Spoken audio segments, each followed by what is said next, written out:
Hey there, Dr. Alan Christianson here. Let's talk about your hair. This is a really important thing, and oftentimes when someone talks about that being a concern, they're almost apologetic, and they often feel like, well, I shouldn't be as worried about it as I am, but it's a big deal. And I want to say it is a big deal. It's not only important just psychologically, how you feel about yourself and how others see you and your confidence, but it's important medically. It's part of your connective tissues. It's part of your body's building blocks, your main structure. And it's often kind of like the canary in the coal mine in terms of being an early indicator of your body not rebuilding itself properly. So it's important to have healthy hair for medical reasons, and it's okay for vanity reasons, so nothing bad about that. But yeah, it's a real important sign. Your body has various tissues, and they're almost prioritized. Your main building blocks are going to be your hair, your skin, your nails, your muscles, your bones, your blood, your organs. Those are all the main things that we build out of our protein and our collagen and our connective tissues. And that's kind of the order of priority.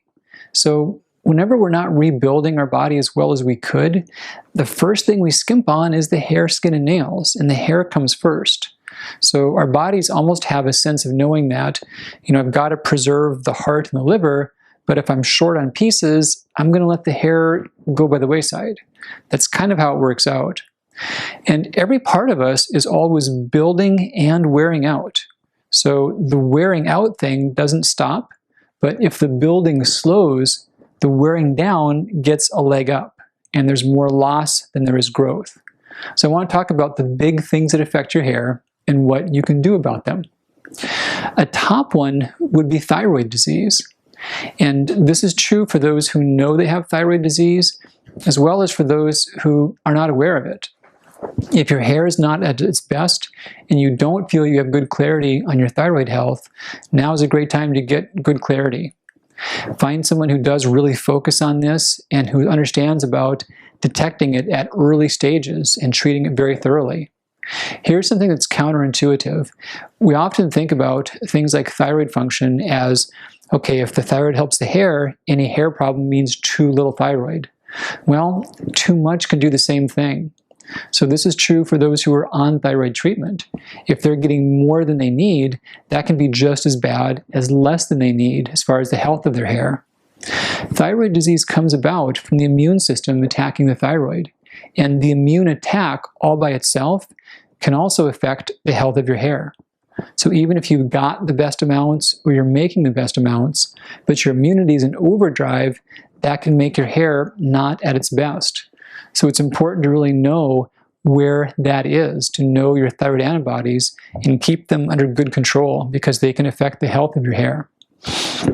In the realm of hormones, we've also got the adrenal glands, and they are little things on top of our kidneys that make very powerful hormones. Two big ones from them are relevant to hair. The first one's DHEA. This is dehydroepiandrosterone. It's a hormone that regulates our growth and our metabolism in a lot of different ways. It also regulates how much oil we have in our skin and our connective tissues. So DHEA, like thyroid, it can be too little or too much. The most common problem when it affects hair is way too much of it. There's a thing called polycystic ovarian syndrome, or ovarian cysts, that women can get. And in that condition, their bodies often make too much DHEA. And DHEA is kind of an androgen, kind of a masculizing type hormone. So the same way that men can get head hair thinning from their hormones, if women have too much DHEA, that can also cause their hair to thin. This is, of course, also a concern for taking supplemental DHEA. If you're very low in it and you're responsibly dosed, it can be a wonderful thing. But if you're getting more than you need, it can cause hair thinning as well. So also the other big adrenal hormone would be cortisol. And this one, that's kind of a Goldilocks thing like thyroid. It's like not too hot, not too cold. You want it just right. So too little, too much, or even a timing disruption. So cortisol being made at the wrong time. Any of those patterns can cause your body to be in a mode of poor repair, of not fixing itself very properly, not getting deep restorative sleep in which you can repair yourself and rebuild your tissues. And cortisol is affected by a lot of factors, including our diets, the toxins that we're around, and our total stress load can all impact it. So healthy cortisol is essential to good hair. I want to talk about some nutrients as well. There's many products and supplements on the market, and I want to give you clarity on what matters that way. One of the biggest nutrients, this is especially relevant for women with concerns of hair loss or hair thinning, is iron. You lose blood with your menstruation, and it's very common that little bit of iron that you lose, what you absorb may not be enough to keep up with that. So many menstruating women can fall behind on iron, and it's common, but it's important.